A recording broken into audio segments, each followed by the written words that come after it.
বছরের শেষ দিনে তিলোত্তমার বিচারের দাবিতে মেদিনীপুর শহরের রাস্তায় নামলো অভয় মঞ্চের সদস্যরা। তিলোত্তমার বিচার না পাওয়া পর্যন্ত তারা রাস্তাতেই আছে। মূলত এই বার্তা দিতে মশাল হাতে মেদিনীপুর শহরের রাস্তায় মেদিনীপুর শহরের কিছু গুণীজন মশাল হাতে তিলোত্তমার বিচারের দাবিতে স্লোগান শাউটিংয়ে ভরে উঠল মেদিনীপুর শহর।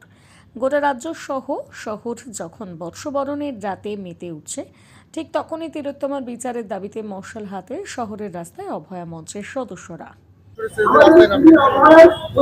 কি বলবো বলতো, রাস্তায় নামা না ছাড়া কি উপায় কিছু আছে?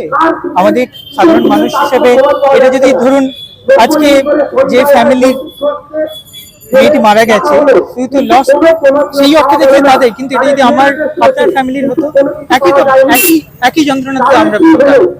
এটা একটা সিস্টেম লেভেল করাপশন, যার এগেইনস্টে আওয়াজ না তুললে ওই আবারও রবীন্দ্রনাথের কথায় বিচারে বাণী নীরবে নিভৃতে কাঁদে, এটাই আমাদের বলতে হবে। তাই আমরা রাস্তায়, তাই তো বলার, সেটাই তো আমাদের মেন কথা, যে গ্রেপ্তার যখন হওয়ার পরে যখন বেল পেয়ে যাচ্ছে, অন হোয়াট গ্রাউন্ড এই বেলগুলো গ্রান্ট হচ্ছে? কোথাও না কোথাও একটা আন্ডারস্ট্যান্ডিং তো আছে, যেটা আমরা সাধারণ চোখে বুঝতে পারছি না, কিন্তু ফিলিংস তো আছে একটা, যে কোথাও না কোথাও একটা আন্ডারস্ট্যান্ডিং হচ্ছে।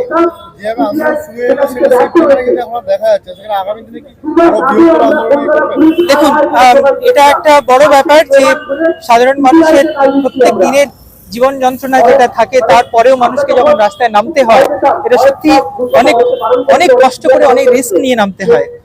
যারা রাস্তায় নামছে তাদের প্রত্যেক দিনের কাজ সামলে তারপরেও একটা মননশীলতা থাকে, সমাজের প্রতি দায়বদ্ধতা থাকে, তাই সাধারণ মানুষ রাস্তায় নামে। যত দিন যাবে এটা সাধারণ মানুষের খুব স্বাভাবিক ব্যাপার, স্মৃতি থেকে ধীরে ধীরে মুছে যাবে, এবং সেই সুযোগটাই সরকার নেয়।